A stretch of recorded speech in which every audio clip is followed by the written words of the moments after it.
เบาใจไปก่อนนี่รถเราวินเนอร์มาจากเวียดนามเนี่ยสบายพูดไหลลงเลยได้เขาชิมุ่งหน้าไปพูดอะไรแต่คนบอดผู้ชูพูดละนั่นคือปลายทางที่เราจะไปขับมาละมืดเลยเนาะเหินดังเดิมยังได้เห็นมาแถวนี้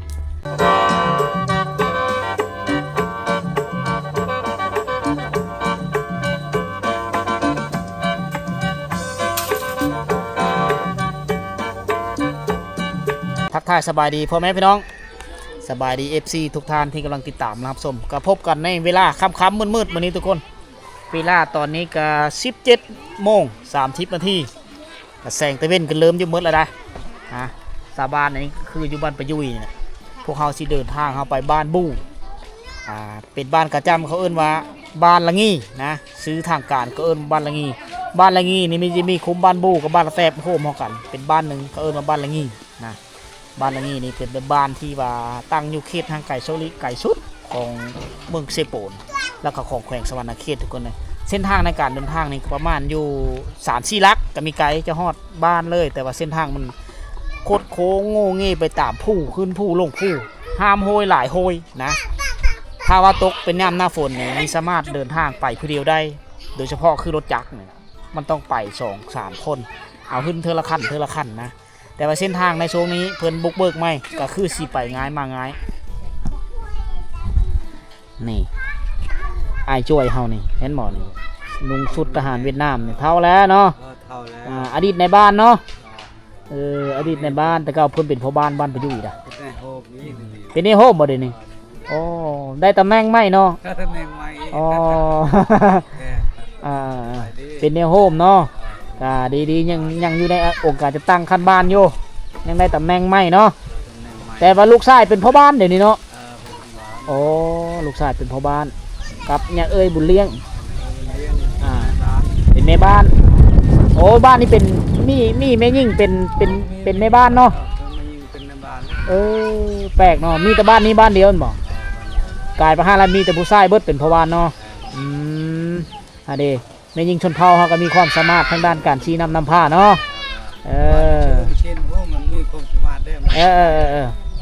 เรานำผ้าลูกบ้านได้นะนี่คือยุคใหม่มีแม่ยิ่งแต่สมัยตะกี้บ่มีผู้หญิงเป็นพ่อบ้านเนาะพี่น้องชาวไทยน่าจะเอิ้นว่าผู้ใหญ่บ้านนี่ล่ะคุณทีมงานเดินทางเขาเกียมพร้อม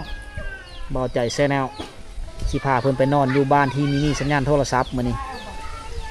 ไปบ้านที่ตัดขาดจากโลกภายนอกมื่นเสาไปนอนฟังเสียงตามเข้ามื่นเสาตึมในอย่างเสาปะเฮาคำเชื่อเลยเฮาจะโจ้วิดีโออยู่หันทุกคนเฮาสีรีวิวเส้นทางไปเถอะทุกคนเบิ่งเลยกำลังเดินทางไปตามสายทางของชนบทเขตทางไกลโซลิที่สุดของเมืองเซโปนเฮาทุกคนเลยเห็นแต่ห้อยรถยกห้อยรถแมคโครไปนี่ เพิ่นไปบุกเบิกเส้นทางนะนี่เส้นทางมันจะเปรี้ยวมันจะผ่านป่าดงผ่านภูผาไปหลายบ่อนเส้นทางจะลงหิวลงภูได้ฉะนั้นทุกคนที่จะเดินทางไปหมู่บ้านบูระแตบนี้เราต้องเช็คสุขภาพรถให้มันดีอันที่2มากคือเก็บเครื่องอุปกรณ์ที่ซ่อมแปลงในกรณีที่เกิดเหตุฉุกเฉินรถเพลนำทางบ่ประมาณนี้ได้จะเป็นทางที่ยุ่งยากทุกคนเลยฮอดยามหน้าฝนเนี่ยโหรถไหลลงไปเองเลยแถวนี้เป็นทางที่หินเส้นทางสายนี้นะครับการบุกเบิกมาตั้งแต่ช่วงปี2010เลยทุกคนต่อมาระยะหนึ่งกับฝนตกฝนฟ้าขนองน้ำทั้งน้ำเจิ่นมาตามกระแสน้ำไหลผู้แถวนี้ลงแต่ผู้นี่มันก็เฮ็ดเธอเส้นทางนี่ก็พุพังไปนะนี่เพิ่นบุกเบิกไปแล้วโอ้โหเส้นทางคักเป็นเส้นทางดินแดงทุกคนเลยแต่ว่าฝนจะตกเนอะถ้าว่าฝนตกนี่โอ้โหมื้นเป็นมื้นเลยนี่มันจะไหลลงไปเลยได้ถ้าว่าฝนตก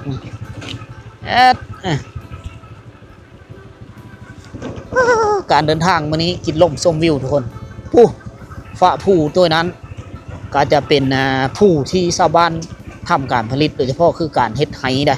เราสังเกตเห็นครับเถ่งไหเขาในผู้ตั้งอยู่โน่นผู้โอ้โหบักสูงนี่ทุกคนเลย เอ็ดเอาอันนี้คือวิดีโอการเดินทางทุกคนรีวิวเส้นทางไปเฮ้อพ่อแม่พี่น้องเฮาเพื่อได้เบิ่งนำกันว่าเส้นทางระหว่างบ้านไปอยู่ไปหาบ้านละแตบมีความยุ่งยากบ่ไปมาง่ายบ่นะบางเธอทุกคนเยอะไปเที่ยวพนักงานทางราชการเยอะเบิ่งก็สามารถติดตามรับชมการเดินทางของทีมงานชมเฮา ลงผู้เรื่อยๆได้นี่ได้ถ้าว่ายามหน้าฝนมันจะมืนดินมันจะสไลด์ไปจังซี่และคำซิเลอร์นอนหันทุกคนเลยเป็นการเดินทางของชุมเฮาเอาไปก้อนนู้โตเบาใจไปก่อนนี่รถเราวินเนอร์มาจากเวียดนามเนี่ยสบายพูดไหลลงเลยได้ เบรกไหลกันไม่ได้ไหลตูดลงเลยอ๋อโอ้เส้นทางตัวนี้แค่ว่าเป็นย่ำฝนนี้มีเยอะพัดละหน้าเลยแถวนี้น้ำจะเซาะน้ำจะไหลแล้วมันจะเป็นโชคเป็นเหวนะการไปประมาณค่อนข้างยากผู้บางคนมีเบรกเขาก็ยังไปเนื่องจากว่าเขาจะมีความสำนาญในการขับขี่รถแถวผู้ดอยแล้วเส้นทางเขาสู่หมู่บ้านลึกลับทุกคนเลยไปเบิ้งว่าเขาเจ้าใช้ชีวิตอยู่แนวเลยเขาอยู่รอดแนวเลยเอาตัวรอดอยู่แถวเขาเฮ็ดไปเลยอยู่อาคารสถานที่เฮือนซ่านบ้านซองของเขาอยู่บ้านป่าบ้านดงนี่ตัวโหผู้เขาก็ยังอยู่ได้เนาะในเมืองเขาเจ้าไปได้เฮาก็ไปได้คือกันสีไหนกับโมนไปอีกนิดนึงโอ้ยขับรถประจนไทยเส้นทางสะดวกสบายหลายโอ้บีบากไปหายห่วงเลยทางสายนี่โอ้โหสะดวกสบายแล้วทุกคนถือว่าเป็นผู้นะแต่คอยไปคอยมาเนี่ยตัวนี้ก็สูงสั้นพอแล้วนะเราจะใส่เกียร์ต่ำลงคัดเลขลงน้ำทุกคนอาศัยเท่าเบรกนี่มีรถมันสิไหลลงเองเลยโอ้โห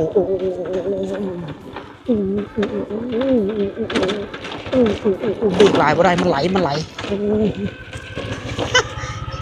เสียงลากล้อหลังทัดทานลงพานโหยหลายโหยอยู่นี่ไปเพื่อเดียวนี่เสียวๆเลยเส้นทางแต่มันก็ท้าทายในการเดินทางดีนะนี่มีโหยมีห้องยามมาฝนนี่น้ำป่ามันก็จะไหลลากแห้งแถวนี้เป็นโชคเป็นเฮลโอ้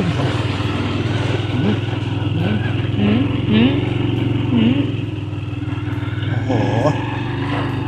อันนี้เขาเอิ้นว่าห้วยสังบุกห้วยละงี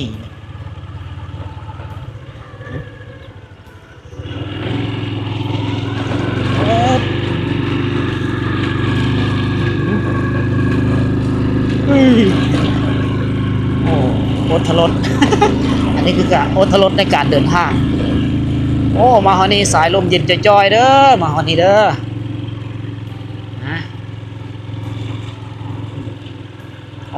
ตลอดเลยได้ลงผู้ได้นี่เราจะคอยไปเขายังมีเรื่องทางเนี่ย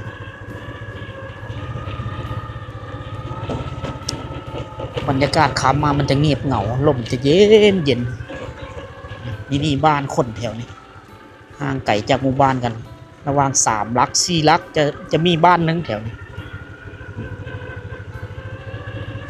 บ้านป่าบ้านดงเขาเจ้าในตะกี้ในเมื่อก่อนนั้นย้างเอาการไปมาหาสู้กันมีความสามารถที่จะติดต่อสื่อสารกันทางด้านโทรศัพท์แล้วเลย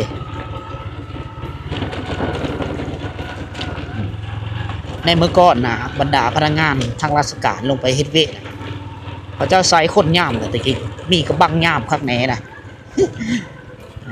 เลาะไปตามแคมห้วยนี่แหละห้วยนี่ป่าหลายห้วยนี่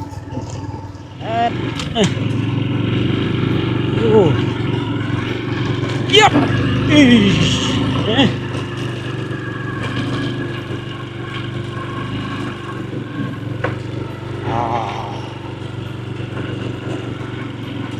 เส้นทางบุกเบิกไหมพี่น้อง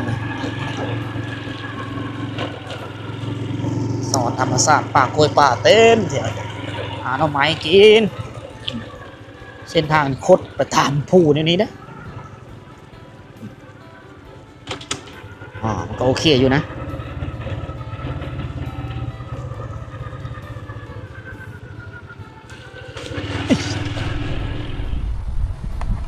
เบิ่งก่อนเสียงธรรมชาติเสียงลมเสียงน้ำตก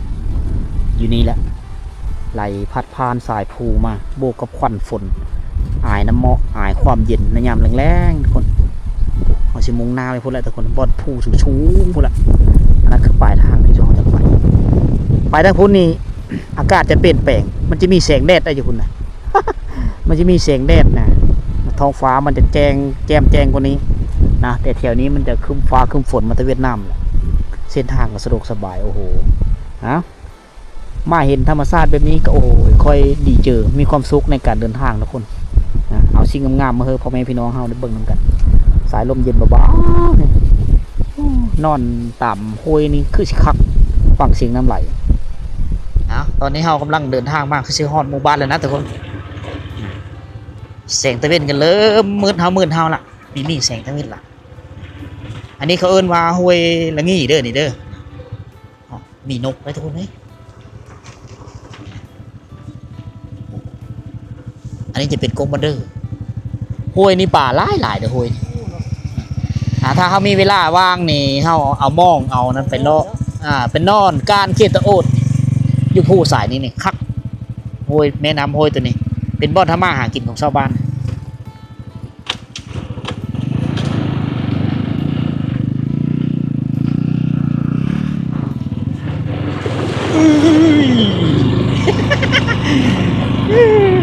คักรถทะลดดีทุกคนเลยโอ้ยมาย่ามหน้าฝนเด้เนาะ เบาใจชาแนลเรามีเคยมาแถวนี้เราแตกตื่นตาตื่นเต้นกับธรรมชาติทุกคนค่อยกับเป็นครั้งที่2แล้วที่มาครั้งที่3แล้วนะแต่เริ่มเฮ็ด YouTube มานี่เป็นครั้งที่3ครั้งนี้ที่ค่อยมาปีละเธอได้ทุกคนเลยนะปีก่อนๆน่ะลีรอก็ค่อยมากับสาวสุภามากับผู้จัดการโซนโตค่อยและปีที่2ค่อยก็มากับเบาโน้ตพาเลาะมาปีที่3จะได้มากับเบาใจชาแนลพาทุกคนมาสัมผัสกับวิถีชีวิตของพี่น้องชาวลาวในชนบทนี่แหละพวกเฮาสัมผัสพวกบรรดาท่านก็ได้สัมผัสกันผู้ผาป่าดงโอ้โหสุดยอดแถวนี้อยู่กับธรรมชาติแบบนี้แหละเป็นบ่อนหาอยู่หากินบ่อนเชื่อกระแลบหนูของเจ้าแถวนี้ป่าหน่อไม้หลายได้เด็ในเมื่อก่อนมีชาวบ้านตั้งบ้านเฮิร์นนี่แต่เขาเจ้าก็ยกย้ายเข้าไปพุ่นมาแล้วนะในเมื่อก่อนเป็นบ้านใหม่ของเขาได้แถวนี้ต่อมาระยะหนึ่งเขาเจ้าก็ได้ย้ายไปอยู่น้ำมูคือเก่าอยู่นี่จะมีแม่น้ำอยู่2 สายเลยที่ไหลผ่านกลางหมู่บ้านเริ่มเห็นหมู่บ้านแล้วพ่อแม่พี่น้องเลยนี่อันนี้คือบ้านลับแล่บ้านผีมีท้องคนมีเที่ยวแถวนี้โชคดีที่มีเขาเจ้าบุกเบิกเส้นทางมาฮอดนะจะได้รถไปมาสบายเด้ถ้าว่าเป็นช่วงหน้าฝนเนี่ยผู้คนจะไม่ได้คอยเที่ยวไปเที่ยวมาละประจำอยู่บ้านประจำอยู่เฮิรนประจำอยู่ไฮเสาะอยู่หากินเครื่องเป่าของดงใช้ชีวิตอยู่กับธรรมชาติมาฮอดบ้านนี่ลมเย็นจ้อยๆทุกคนเอ้ยอันนี้คือฮอดแล้วบ้านอันนี้เขาเอิ้นว่าบ้านบู่เด้อนี่เด้อบ้านต่อไปคุมต่อไปเขาเอิ้นว่าบ้านละแป๊บภาษาบรูเขาเอิ้นว่าวินละแป๊บไปทางเลอได้รถจักรเข้าบ้าน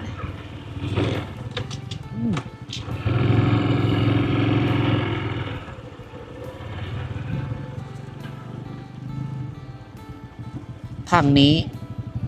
กับทางนั้นตัวนี้น่าจะขี้หินเยอะระวังเกิดเปะกันแล้วกันโอ้บรรดาชาวบ้านลงอ่ำน้ำอันนี้คือห้วยตะงี้เด้อเขาเอิ้นห้วยตะงี้แม่น้ำนี่ไหลมันแต่พูเฉรี่ยงมาแล้วทุกคนนะฮอดบ้านก็พอดีมืดปั๊บเลยทุกคนชาวบ้านไต่โงนหินได้ไปเด้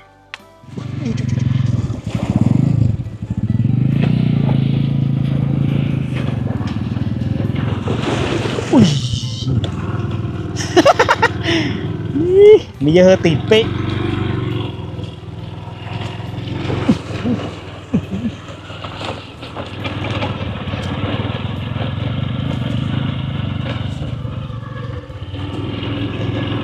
มาพี่ได้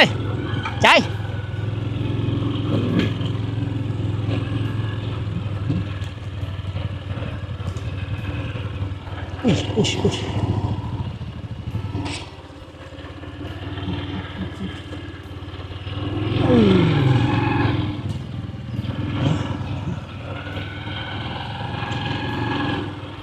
เราจะนอนอยู่เฮือนพ่อบ้านทุกคนโอ้โห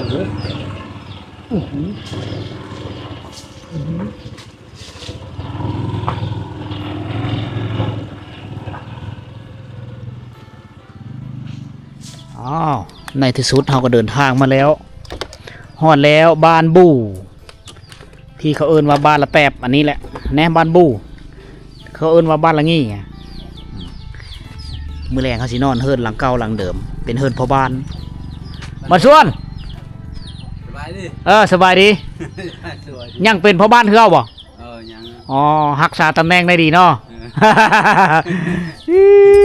จะโดยแล้วบ่จ้าเลยอ๋อกินข้าวตะเวนเนาะอ๋อพ่อบ้านเพิ่นมาต้อนรับเลยเดี๋ยวเฮาไปลบพาทุกคนลงไปเบิ่งนี่ก่อน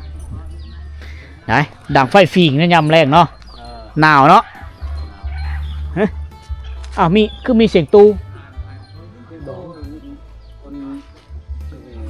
อ๋ออะไรสะอ่ำเนาะเฮือนดังเดิมนี่ไรเป็นบ้านที่ว่าบรรยากาศยามค่ำมามันจะเงียบคักแน่ได้เลยเฮือนเก่าเฮือนแก่หลายคนก็ยกย้ายไปมีเสียงเพลงบางเล็กน้อยอันนี้ก็แม่นเฮือนคือกันนะเฮือนครอบครัวของลูก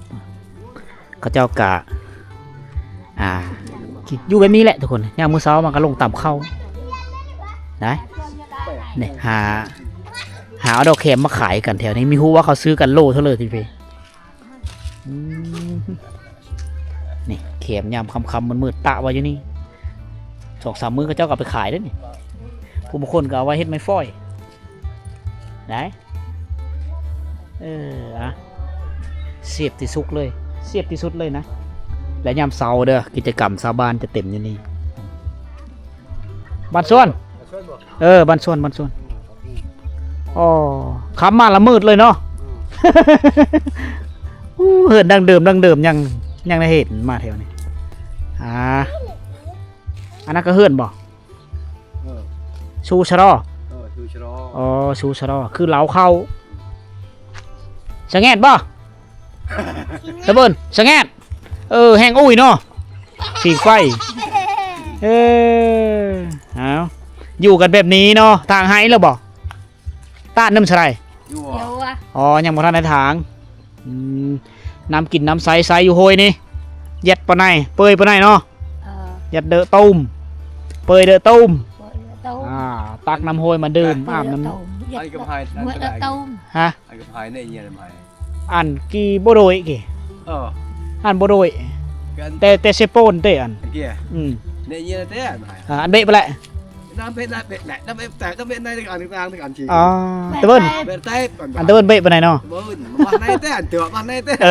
คำทำนี้เบาลัดคนเดินทางเรามามือกันก่อนนะเรามาก่อนเฮาสงบเนาะดังไฟฟิงอันนี้คือบรรยากาศยามแรงๆตอนก่อนมืดเดี๋ยวเขาจะกระปูพักกินนะทุกคนนะอันนี้จะเป็นข้อไก่อันนั้นก็จะเป็นคกต่ำเข้านะตะเข็มไว้ส้มวิวย่ำคำย่ำเสามาได้ครับส้มกลิ่นอายของธรรมชาติผู้นู้นนี่แหละเขาเจ้าเลี้ยงงูเลี้ยงควายอยู่เทิงพูนนะเอาไปเบิ่งท่าน้ำของเขาท่าน้ำนี่อยู่นี่ในเมื่อก่อนจะมีไดน้ำตกไดจินาโมะเขาตันเอาแล้วน้ำนี่ก็